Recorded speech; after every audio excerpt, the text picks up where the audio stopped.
Friends എല്ലാവർക്കും മറ്റൊരു പുതിയ വീഡിയോയിലേക്ക് സ്വാഗതം. It's me Akhil Satheesh and welcome to Akhil Satheesh world. എൻ്റെ പൊന്നു മക്കളെ, എന്തൊരവസ്ഥയാണ് നിങ്ങളുടേതെന്ന് പറയാതിരിക്കാൻ വയ്യ. എപ്പോൾ തുടങ്ങിയതാണ് എന്ന് ആലോചിക്കണം. ടൈം ടേബിൾ മുതൽ, സിലബസ് മുതൽ, ഇപ്പോഴത്തെ പരീക്ഷയ്ക്ക് ഘടിപ്പിച്ചത് മുതൽ റിസൾട്ടിൽ വരെ ഓരോ നിമിഷവും ടെൻഷൻ അടുപ്പിച്ചും മാറ്റിയും മറിച്ചുമൊക്കെ നിങ്ങളെ പരീക്ഷിക്കുകയാണ്. ഇത് എന്തിനു വേണ്ടിയുള്ള പുറപ്പാടാണെന്ന് എനിക്കും മനസ്സിലാകുന്നില്ല. കാരണം വിദ്യാഭ്യാസ വകുപ്പ് പ്രഖ്യാപിക്കുന്നതിന് മുന്നേ തന്നെ മെയ് 18 എന്ന് പറയുന്ന ഡേറ്റുകൾ വരുന്നു പല ചാനലുകൾ വഴിയും. അതിനുശേഷം മെയ് 21 വിദ്യാഭ്യാസ വകുപ്പ് തന്നെ കൺഫേം ചെയ്യുന്നു. ഇപ്പോഴിതാ മെയ് 22 3 മണിക്ക് പ്രഖ്യാപിക്കുമെന്ന ഏറ്റവും പുതിയ അപ്ഡേറ്റുകൾ നിങ്ങൾ അറിഞ്ഞിട്ടുമുള്ളതാണ്. ഈ ഒരു അവസരത്തിൽ +2 വിദ്യാർത്ഥികൾ, +2 റിസൾട്ട് കാത്തിരിക്കുന്ന +2 കഴിഞ്ഞ വിദ്യാർത്ഥികൾ +1 ഇംപ്രൂവ്മെൻ്റ് എഴുതി മാർക്ക് നിങ്ങളുടെ കയ്യിലേക്ക് വന്ന് അതുപോലെ തന്നെ ചിലരുടെ റീവാലുവേഷനൊക്കെ കൊടുത്തിട്ടുണ്ടാകും. അങ്ങനെ ഇരിക്കുന്ന വിദ്യാർത്ഥികളായ നിങ്ങളോടാണ് എനിക്ക് പറയാനുള്ളത്, പരീക്ഷിക്കുകയാണ്, അങ്ങേയറ്റം പരീക്ഷിക്കുകയാണ്. എന്തായാലും ഇന്നലത്തെ വീഡിയോയുടെ കമൻറ്റുകളിൽ തന്നെ ഒരുപാട് പേരുടെ കമൻറ്റുകൾ കാണാൻ സാധിച്ചു. ഒരുപാട് ടെൻഷനുണ്ട്, പേടിയുണ്ട്, അതുപോലെ തന്നെ റിസൾട്ട് എന്താകുമെന്നുള്ളൊരു ടെൻഷനുണ്ട്.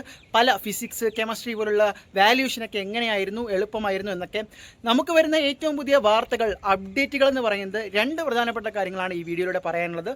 ഒന്ന്, നിങ്ങൾ 3 മണിക്ക് തന്നെ റിസൾട്ട് പ്രതീക്ഷിച്ചിരിക്കരുത് എന്നുള്ളതാണ് ഏറ്റവും പ്രധാനപ്പെട്ട കാര്യം. കാരണം നമ്മൾ ഇന്നലത്തെ വീഡിയോയിൽ തന്നെ പറഞ്ഞിട്ടുണ്ടായിരുന്നു, ടാബുലേഷനും എല്ലാ കാര്യങ്ങളും കഴിഞ്ഞു. ആ ഒരു സൈറ്റിലേക്ക് അപ്ലോഡ് ചെയ്ത് നിങ്ങളുടെ മുന്നിലേക്ക് എത്തിക്കുന്ന ചെറിയ ഒരു ടൈം ഡിലേ മാത്രമാണ് ഇനി റിസൾട്ട് എന്ന് പറയുന്ന ഒരു കാര്യത്തിലേക്ക് ഉണ്ടാകുന്നത്.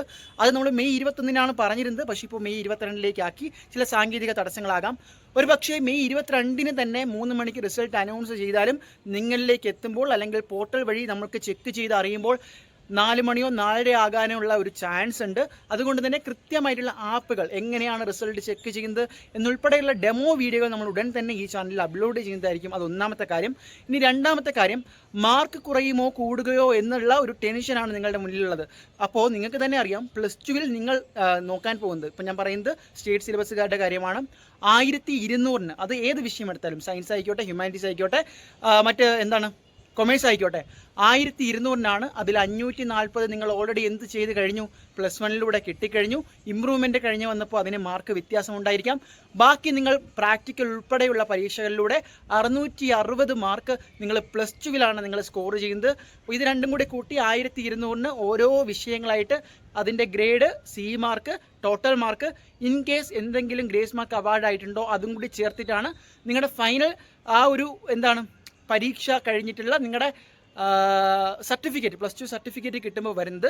പക്ഷേ റിസൾട്ടിലൂടെ നിങ്ങൾക്ക് അറിയാൻ പറ്റുന്നത് ഓരോ വിഷയത്തിൻ്റെ മാർക്കും ടോട്ടൽ മാർക്ക് മാത്രമായിരിക്കും. ആ ഒരു ഡിവൈഡിങ്, ബ്രേക്ക് ഡൗൺ നിങ്ങൾക്ക് അറിയാൻ പറ്റി എന്ന് വരില്ല. ഇപ്പോൾ സ്കൂൾ വൈസ് റിസൾട്ടും അതുപോലെ തന്നെ ഇൻഡിവിജ്വൽ റിസൾട്ട്സും നിങ്ങൾക്ക് അറിയാൻ സാധിക്കും.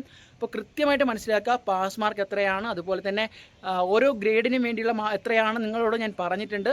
ഒരു പക്ഷേ മുഴുവൻ, അതായത് ടോട്ടൽ മാർക്ക് ഹൈ ആയിട്ടിരുന്നാലും ഒരു വ്യക്തി ഒരു വിഷയത്തിൽ തോൽക്കുവാനുള്ള സാധ്യത കൂടുതലാണ്. കാരണം ഒരു വിദ്യാർത്ഥിക്ക് ഒരു മാത്സ് ഒഴിച്ച് ബാക്കി എല്ലാ വിഷയങ്ങൾക്കും നല്ല മാർക്ക്, ഫുൾ മാർക്ക് തന്നെ ഇരിക്കട്ടെ, മാത്സിന് മാർക്ക് കുറവാണ് എങ്കിൽ ടോട്ടൽ മാർക്ക് വരുമ്പോൾ ഫുൾ A+ കിട്ടിയ ഒരു വിദ്യാർത്ഥിയെക്കാളും മാർക്ക് കൂടുതൽ മാത്സിൽ എയോ B+ കിട്ടിയ വിദ്യാർത്ഥിയായിരിക്കും. അപ്പോൾ അങ്ങനത്തെ ഒരു മാർക്ക് ഡിസ്ട്രിബ്യൂഷൻ്റെ പ്രത്യേകത കൂടിയുണ്ട്.